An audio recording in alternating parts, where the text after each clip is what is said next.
Hi, and welcome to Behind the Scenes with Axiom Medical. I'm your host, Jason McWhinney. If you're first joining us for the first time, this is a behind-the-scenes look at the people at Axiom Medical that makes the company tick.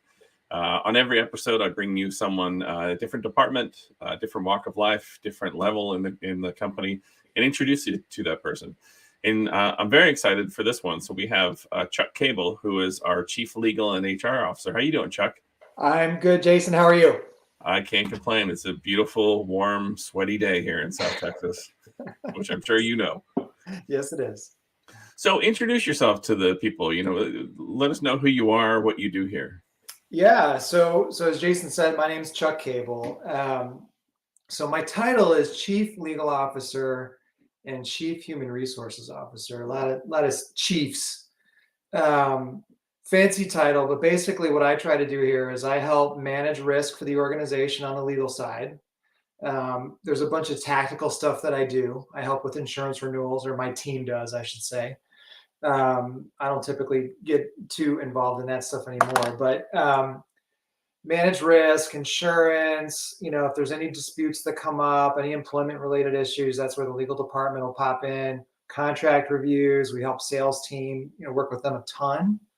And then, human resources encompasses kind of a lot, actually. So I've got, Stacy Bell and her team. Stacy's our HR manager and runs kind of all things, HR from kind of the employee facing perspective.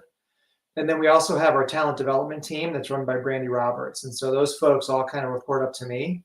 And basically what I try to do is get out of their way and let them do what they need to do to make this a better place. So it's been great for me. So not a lot. You're twiddling your thumbs all day. Yeah. That's don't tell my boss, but yeah, that's kind of what I do. Well, I'm interviewing Mark in a few weeks, so we'll bring this back up. That's for sure. And Mark, for the people that are watching that aren't aware, Mark Robinson is our president and CEO. Yeah. And so, actually, you and Mark have quite a history together. I was wondering if you wanted to jump into that. My gosh, we do. Mark and I met when I worked for a company called Carden Healthcare Network. And so Carden was actually the company that brought me to Texas and my family. We moved here in 2008, and I took on the general counsel role for that business. I was their second general counsel. They had kind of a falling out with their first general counsel and some of the senior leaders of that business. And so they were looking to kind of restock the leadership team. And so I was very lucky. I think that was my first general counsel opportunity. It was a young executive team. It was exciting. A lot of fun things happening. And so that was a kind of family owned and run business, closely held, right? So you've got kind of some families that own that business. They made a decision to sell the business to private equity. They sold to a private equity sponsor who then began a search for a more professional chief executive, because that's part of the deal. They like to find people to lead these businesses and help them grow. And they brought on board a guy named Mark Robinson. And so Mark and I worked together for a good number of years at Carden Healthcare Network and helped build that business. And Mark was the guy that kind of gave me the opportunity to get into human resources and provide some leadership to that kind of functional unit. He was very supportive in my development as a GC as well. Mark having come from a very sophisticated professional services kind of background, tech background, he's done a lot in his career, but it was really nice to get kind of that perspective, and it helped me develop. So definitely have known Mark for a long time. I'm trying to, I think it's over 10 years. I'm not exactly sure, but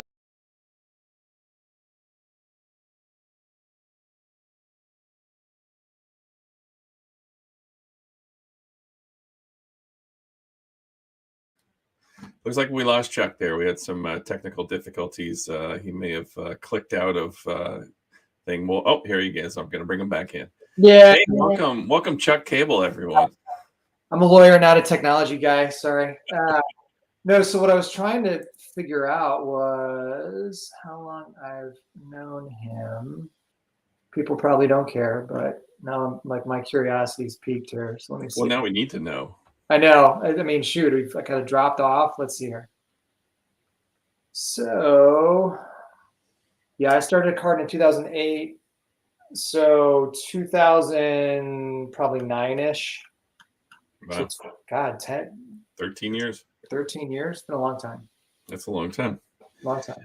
And so Mark came here, and you eventually followed him. I believe when I started back in 2017, you were kind of part-time at that time, and then you came on full-time after that.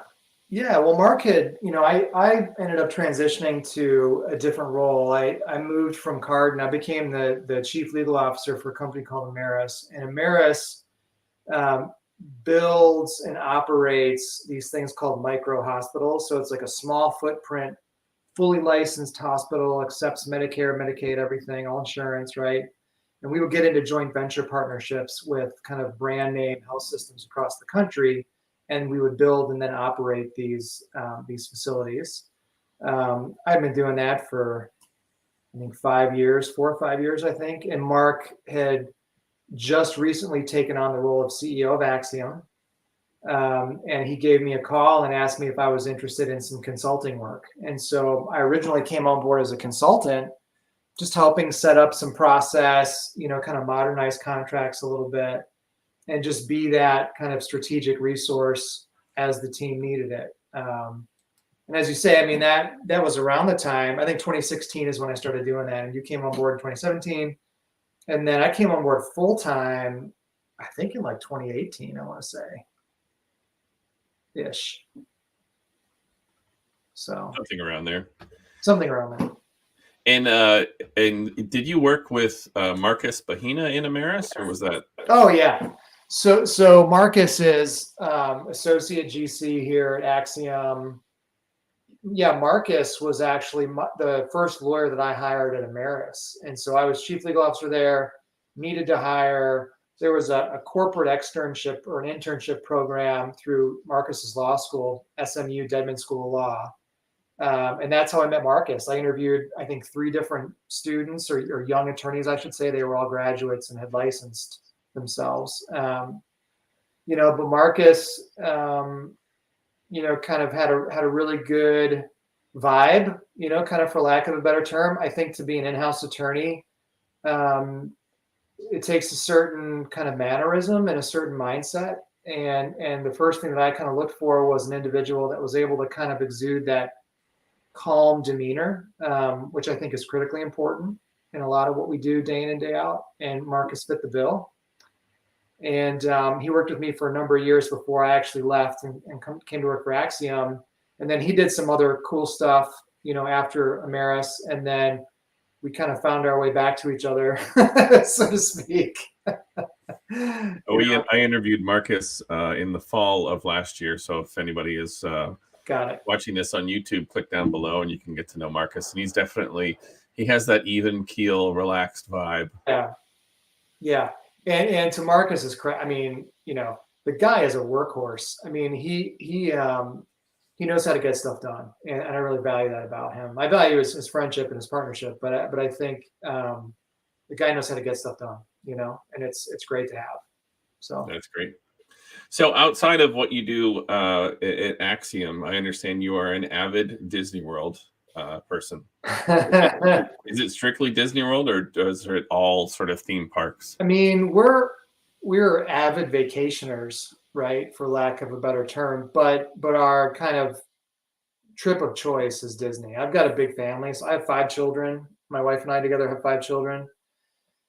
We're not blended, like those are our kids, and we just have a good time. We're very busy when we're not, kind of on trips with each other like that, and so it's nice to kind of have that time to reconnect, and we love spending that time at Disney because, some folks, we're very lucky, right, to be able to kind of travel there somewhat frequently. But I think for us, it's like a second home. Is kind of a horrible thing to say, but somewhat true. And I know there's a lot of political noise about Disney right now, and forgetting about that for a moment, I think we just have always enjoyed spending time with each other at that place and having fun together. And so it's been great. We have explored out of Disney a little bit. We've done some Universal trips, which have been a lot of fun too. Different experience, different rides, different kind of worlds. But the kids love Harry Potter, too. So that's been a lot of fun. you know. So, any insider tips and tricks, anything that you've learned over the years? Say someone is going to uh, um, Disney World at the moment or planning to. Is there anything that you would tell them? Yeah. So go to Publix and buy your own cases of water. that's like advice number one. You can bring coolers in, and I think I will say that I feel like we're very cost effective when we go, because we do have a large family, and it can get very expensive. And so, you're paying a lot for tickets, you're paying a lot for lodging. And so we're very cost conscious when we're there. And so just little things like that can make a big difference. You buy a couple of cases of water, or depending on how long you're there. We bring water bottles with us into the park and a little cooler. We have this cart that resembles a stroller, since my kids aren't that young anymore. We put our stuff in the cart and just wheel it around and park it in stroller parking, and it is great. We'll take some snacks in that thing. We've got a cooler of water. It's like, it works out. So That's great. I mean, there's a whole slew of other stuff, like tips and tricks on, the parks and stuff. You got to talk to my wife. She's like the Disney travel agent, so she knows her stuff. But there's definitely little things like that I felt like I didn't know. I didn't know you could bring a cooler into Disney. Most places are like, no outside food or drink. Disney's not like that. So I know Disneyland used to be that way, and Dara Wheeler, our chief marketing officer, she's going there in a little while, and I think she was lamenting that they don't allow that anymore. But I went to Disney. This was a long time ago, in the mid 2000s, and I was amazed at the amount of people that are in the area and then also work at the park that are from like the New York, New Jersey, Pennsylvania area. Yeah, there's a lot of them. There's a lot. And when you hear someone say, have a Mickey good time in that accent, you just can't help it. I think that's amazing. That's right. So Marcus Bahina, we interviewed him prior to that, and we also did some interview stuff inside our office with Marcus and some other people, and we interviewed you in our green room in the office. And I'm sort of throwing this at you without talking to you about it, but you mentioned something that you do at Easter as a family with eggs. Could you tell us that story? With eggs? Something like you have an egg, and you and your brothers and sisters or whatever you had to crush an egg. Maybe it wasn't. Oh, yeah. So, okay. So it started out at my grandmother's house. I don't know where the heck this came from, but so, you kind of decorate your eggs for Easter. Everybody would pick an egg. So you'd be at the dinner table for Easter dinner. Everybody would pick an egg. And then you go around the table and you would try to like crack the other person's egg while keeping your egg intact. And you had two chances because there were two sides. And so you'd pick your egg and you'd kind of go around the room, and whoever kind of was last man standing won. They didn't win anything, but they just won. And so it was like this thing that we did every year. And for the life of me, don't know where it came from, but that was what we did at my house. So. And what was your winning record on that? I mean, it's pretty random. I don't think there were any real, there's no kind of associated skill set of like selecting an egg that's not going to crack when you tap it on another egg. So, where you tap it, is it hollow? Is it not? You shake it. Is it cooked all the way? I lost more than I won. Let's just say that. That's amazing. It's funny, families have all these odd traditions. Like, I don't know if they're odd, but my family, Scottish background, Christmas time, we always have Christmas crackers, those crackers that you pull apart. And I introduced those to my wife's family over the holidays this past Christmas, and they'd never really done that before. And if you're not familiar with Christmas crackers, it's sort of this thing that has two sides, and one person holds one side, the other person holds another side, and you pull, and there's a little spark in there, like a little mini firecracker.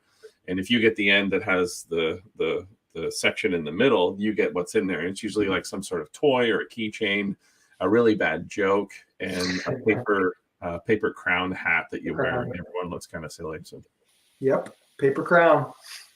So where are you from originally, Chuck? You said that you moved to Texas, but where did you go to? Where were you born? Grew up? Where'd you go to school? All that stuff? Yeah, I mean, I kind of traveled a little bit around. So I was born in a town called Columbia, Maryland, which is kind of outside of Baltimore, Maryland. And so that's where kind of my family is from. My grandmother still lives there, and that's, as I said, where I was born. Now, when I was the end of third grade, I think. So I was about 9 years old. My dad got a job in Michigan. And so we moved to Michigan when I was 9. And I was in Michigan from that point on until I moved to Texas in 2008. Went to high school in a town called Saline, Michigan, home of the Hornets. Went to Michigan State University undergrad, got my degree in economics there. And then I went to law school at Western Michigan University, Cooley Law School, formerly known as Thomas M. Cooley Law School. And then started working kind of right out of law school at a small law firm in an area just outside of Detroit called Southfield, Michigan. We have someone on our, we have a person on our team, Sarah Matthews. She's outside of the Detroit area. She says, "Go green." Go green, go white. Yeah. Yeah, I worked in Southfield, Michigan for a while. I worked in Bloomfield Hills, Michigan for a law firm. I went back to Southfield. I worked for State Farm for a time as claims litigation counsel. I was a trial attorney when I first started out. And so I would go to court in Detroit, and I would go to court in Ann Arbor, and I would go to court on the west side of the state, kind of all over the place. And then moved in-house to an operational role, still in Michigan. And then in about 2008, when things were kind of really bad economically across the country, is when I started looking for something different, because my boss kind of said, "This is where you're going to be." Okay, it's not what I want. I want more than that. And that's when I found the opportunity in Texas at Carden Healthcare and moved the family down here in 2008. So not, a lot of miles traveled, but have spent kind of most of my time in Michigan. And we're lucky to have you. And, as some of the viewers know, I am originally Canadian, born and raised in Canada, born in Ontario. And actually, I mentioned this to you before, but our sister city is Saginaw, Michigan. I've been there many times. Been to court there plenty of times, too. I have not been to court there. I've only been to Saginaw in my hometown, Cambridge, Ontario. We shared a thing called Canamera, the Canadian American Games, which was kind of like the Olympics. So one year it would be in Cambridge, one year it'd be in Saginaw, and I've been to Saginaw. I went a couple times, and it was fun. Saginaw was great. People would always make fun of us and say, well, you guys live in igloos, and then if you look at the actual latitude lines, Saginaw is actually more north than Montana. Naturally think that on the other side in Windsor, that's just where the tundra begins. Yeah. Yep. So what does the future hold for Chuck? What do you got? You have another trip booked to Disney, or what's the next year or so look like? We're summertime. We like to try to take a couple trips if we can. So we are going to go to Florida for a trip. For me, those are typically working trips because that's just the nature of the role. I have been lucky to turn off, I think, a couple times, taken some trips, which is great. And I appreciate the team for supporting me in that. So I'm going to take some time and head to Florida. Gosh, what else are we doing? I got to visit some family. My son is in this thing called Destination Imagination. It's like this academic competition.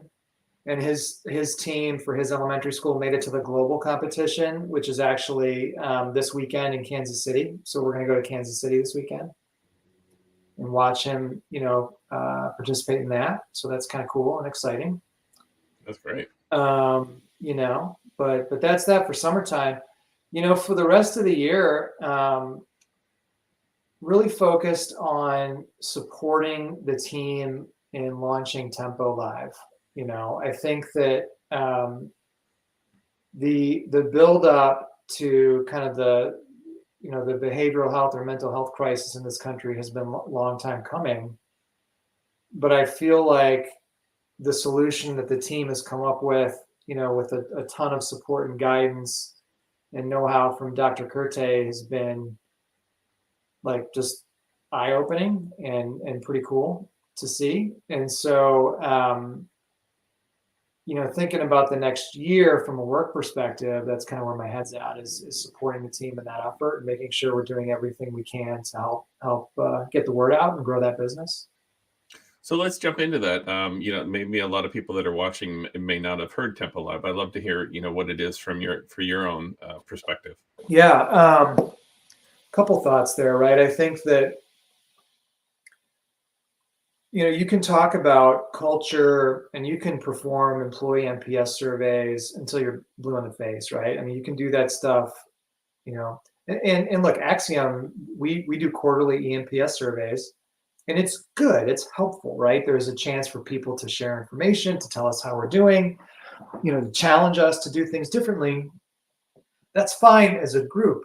But what do you do for individuals that are going through a rough time? And how do we know they're going through a rough time? And what do we do about it as a business? And I think there's certainly a balance to be had in terms of, privacy versus what an employer can and should know about. And that's part of what Tempo is all about, is maintaining that balance. But I think that giving employees an opportunity to tell us how they're doing, whether they're stressed out on a regular basis, whether it's daily, weekly, monthly, to be determined, right? But I think offering that kind of opportunity sends its own message. I think that employers that are interested in providing solutions that allow employees to express themselves in that way are kind of implicitly supporting that employee's mental health journey. And it may also send a message that the employer thereby supports that employee in that journey insofar as it needs to or can. And so I think that now that's kind of the soft, loosey-goosey stuff, right? But the studies that have been done on the impact of mental health on productivity are compelling. And again, this goes back to some of what I've said in the past about people being ill at work. It's like documented, we know for a fact that it costs hundreds of billions of dollars per year in lost productivity because people are getting sick at work. Now, can we stem all of that tide? No. Can we mitigate it? You bet your ass we can. Let's do something about it and improve that productivity across the enterprise. So much like that concept, the Tempo Live solution is designed to do the same thing, and also give people a means to maintain their kind of baseline, by providing resources, by providing mental health first aid with a live telephonic mental health nurse if we need to. It's really interesting and compelling. I think the traditional kind of pushback and challenge you hear day in and day out on this stuff is, well, there's no hard dollar savings. There's no hard dollar, ROI. Now, Dara would smack me across my face because she and I both know that that's not true. There is hard dollar ROI, but for the sake of argument, I'm just kind of talking to that concept. Even if that's true and there's no hard dollar ROI, you mean to tell me that a demonstrated improvement in productivity is not going to qualify? Isn't it worth the effort to determine whether you get that benefit? Mm-hmm. So anyway, like I'm kind of all over the place, but I think there are many, many, many benefits, and I also think it benefits the overall health of the community. That's kind of the other benefit here, because as people begin to calm down, understand how to manage their stress levels, are not felt, don't feel like they're like don't feel ashamed, to kind of talk about their well-being, their mental health well-being. That's nothing but a good thing that will bear fruit across the enterprise and the community these people live in and their families. And isn't that part of what we should be doing? I mean, I think that I've been reading lately some books written by Ben Heineman, who is the former general counsel of GE. And one of his books is called High Performance with High Integrity. And he talks a lot about how the role of a high performing business is to also be a good corporate citizen. Yeah. And I kind of, have we lost that? I think some businesses have lost that. Yep. But I don't want to do that. I don't want to lose that, you know? So it's if by doing the right thing, we get a demonstrable benefit, why not do it? And I think that's kind of the same challenge I would issue to anybody in any business that's dealing with kind of a mental health problem, whether they know it or not. You know? Well, piggybacking on that, Holly's dropped a question in there. It says, Chuck with a C, the billion with a B question is, how are workforces being impacted by mental health, and what questions should HR leaders be asking to drive change? Well, I mean, I think productivity is probably the most foundational way in which, you know, workforces are being impacted, right? Because folks that are having a hard time emotionally or dealing with, you know, Lord forbid, something worse, you know, depression, any other mental health kind of disease, they're not going to show up, or when they do show up, they're not going to perform. They're not going to be their best selves at work, and they're not going to perform to their highest level. They may not even perform to their baseline level because they're having a hard time. And so when it's what I like to call risk of multiple burdens, a concept I picked up in law school, right? So it's like, if it happens once, think about how that impact is extended over multiple occasions of this thing happening, right? So the multiple burden of multiple folks, we know not just one person has, you know, a potential mental health challenge in a workforce of, pick your number, 10,000 people.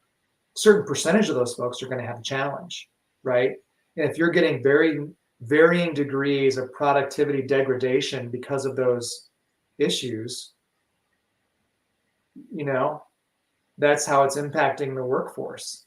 And it causes a heavier load perhaps on others to make up the difference, heavier pressure on managers, which could also contribute to their mental state or behavioral health state, right? And so it's, you know, it's like the domino effect, maybe. That's how I think about it, you know. What was the other part of the question? What should HR leaders be asking to drive change? Look, I think you need to understand how you're measuring productivity and what you're seeing over the lifespan of that measure. If you're measuring productivity based on the production of widgets, right? Like we produce X number of widgets, you know, per month. You got to take it down a couple line items, right? You know, and try to figure out whether you've got pockets of challenge, right? Now, the best kind of recourse is to try to establish kind of a baseline resiliency number. Resiliency is kind of the word that Axiom's using to describe kind of that baseline stress level, you know, manageable, not manageable, no stress at all. Like when I was in college, just kidding. You know, and try to manage from that. But I think healthcare has a unique challenge too, because there is a movement in healthcare perpetuated by the suicide of Dr. Lorna Breen to do something about mental health in healthcare. Okay. And one of the things that healthcare's talked about is determining resiliency and measuring resiliency over time. Okay. Well, how do you do that? The answer in my mind is Tempo Live, because it's built to do that. And it's also built to provide crisis, you know, counseling at the moment that it's needed too. It's like a proactive reach out, right? But I think, again, it's establishing additional data points that the business can use to help manage productivity, which is, again, foundational. But then the next step is, when you talk about high performance, high integrity, that necessarily implicates concepts of ESG, which stands for environmental, social, and governance issues. The social issues that are related to this are huge. Whether and to what extent ESG principles continue to get pushed into private businesses remains to be seen. But for public businesses, this is an issue that they have to deal with today. Yeah, they really do. And you touched earlier on the sort of domino effect of someone who is suffering. And we shared a video earlier of Dr. Kurte speaking exactly to that, and the negative to self video, and that it does have a rippling effect for the morale of not only the workforce, but you know, that person's life. And it's not an easy thing to turn off, but you know, with some work, hopefully that will help. But yeah, the negative to self definitely permeates into the society and the workforce. Right. Agree. And if anybody wants to watch that video, we have it posted on our Facebook, our LinkedIn, our YouTube, Twitter, all over the place. But we're also the Tempo Live app. We have a TikTok account, which is Tempo Live BH standing for behavioral health. So if you're on TikTok and you want to see videos of Dr. Les talking about various things, we have a bunch of videos of him with tips and tricks on mental health that we'll be releasing over the next few weeks. And, he's a leading authority on that. So it's great. Christy said, Florida welcomed you, Chuck. Christy Howard. That's right. And Holly wanted to drop in and say that her mom was watching and that she loves her. So welcome. Any parting words? Any parting thing? Oh wait, Autumn just jumped in and said what can we do to help remove the stigma around getting help for mental health challenges? I mean, I think talking about it and providing a mechanism for people to talk about it or think about it, right? I mean, part of what's happened kind of organically is, I talked about this in the context of sick time in a white paper I wrote a long time ago, but it's this concept of it was an article. It was American illness stoicism is what I called it, right? It's kind of this view that if you're not tough and you're not able to kind of deal with it, then you're weak. Right. And we just need to let people know that they're not weak. They're actually stronger for dealing with their problems than they are for ignoring them. And so creating a vehicle for people to evaluate themselves over time, like Tempo Live, that will also necessarily help them get help if they need it. I think helps opens up some of that dialogue, right? Because you can kind of ease into it, right? You're not going to have to talk to somebody today necessarily. You can begin to start to think about how your stress level is affecting you and start to just kind of record that and see what happens over time, and then that combined with tools and tips and tricks that'll be pushed out, through the app, I think will help people just get more comfortable dealing with it, Yeah, and I think we're seeing things with younger generations that are more open to discussing problems, discussing what they're going through in an open forum. I'm a Gen X person, and we were just kind of shoved out the door in the morning and told to come back for dinner, and then shoved out the door after dinner and told to come back when the streetlights came on. So any type of suffering that we did alone. And that was, it was even worse for generations prior to that. But we see millennials, Gen Z, the next generations, the thing, they're into talking about it more. And the thing about TikTok that I particularly like, and as being a middle-aged white male, is probably not a great authority on that, but it's opened up avenues for me to witness people that are going through their challenges and talking about it openly, which is fantastic. When I first joined TikTok, I was getting served a bunch of videos for people that had Tourette's, and they would explain exactly what's going on with them and try to dispel a lot of the myths about that. So the younger generations are jumping up and holding that banner high, which is great. Yeah, no, that is great. All right. Well, thank you for dropping by, Chuck. I really appreciate you taking the time to speak with us today. Anything else you want to say before we leave? No, my pleasure. I'm Gen X too, by the way. So I totally agree with you. Out the door in the morning. Right. Yeah. See you later. Yeah. We'll see you later. Latchkey kids. Exactly right. No, this has been a lot of fun. I appreciate it, Jason. We got one more question from Holly. Yeah. Speaking of TikTok, trolling through feedback on mental health posts, there's a common theme of workers saying mental health is not fixed with a pizza party. What would you recommend to HR leaders that may not understand how this is being perceived? Well, I think, and before you answer, so if people aren't familiar with the pizza party problem, is that so many companies just think that if there's a morale problem, let's just throw people a pizza party on a Friday and let them go an hour early, and that just generally doesn't really do anything. Yeah, I mean, I think there's I guess two buckets that I think about initially, right? There's kind of, is there something the employer is doing in the context of the workplace that needs to be fixed that's contributing to like a bad impression or a more stressful work environment? Is there a leader that doesn't know how to lead that's creating a lot of tension and stress on people, right? Those kinds of things. But then you've also got kind of the individual is going through, they have a life beyond the four corners of the office, right? And so what is the right mechanism to help manage all that stuff as it happens? And to your point, it's not going to be to say, have some pizza on us today. Like that doesn't fix it. Nothing's going to fix it, right?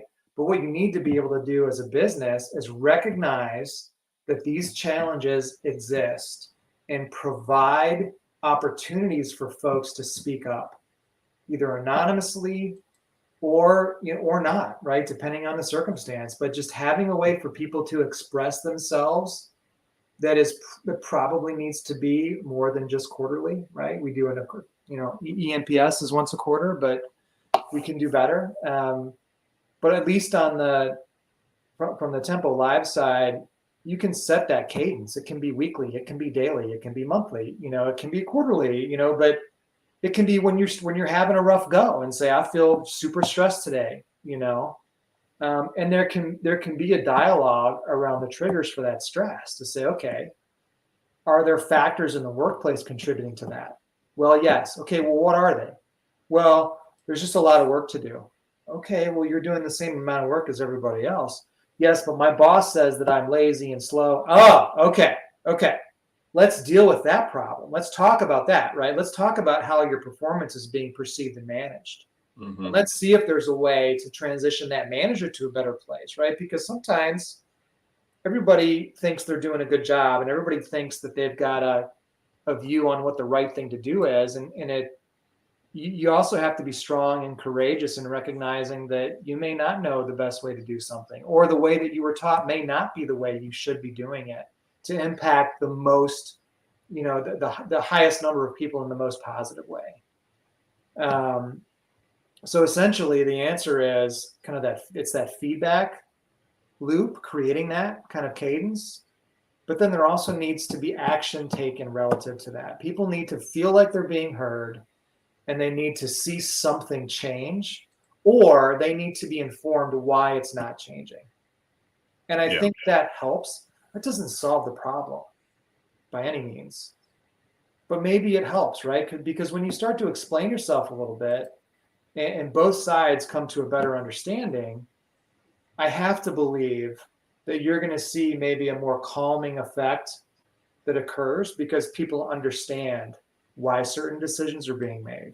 They understand, that it's okay for them to call in sick or call in if they're not feeling good. Stuff like that, Yeah, that's great. Well, thank you, Chuck, again for taking time to talk with us. I will let you go so you can get back to lawyering, which is maybe like saying stuff like I object. I'm not exactly too sure what you guys in a mirror, yes, that's what we do. Yeah, I object, Your Honor. Overruled. Sustained. That's what I say. Okay, whatever. Anyways, thank you, Chuck. I appreciate it. All right. Thanks, Jason.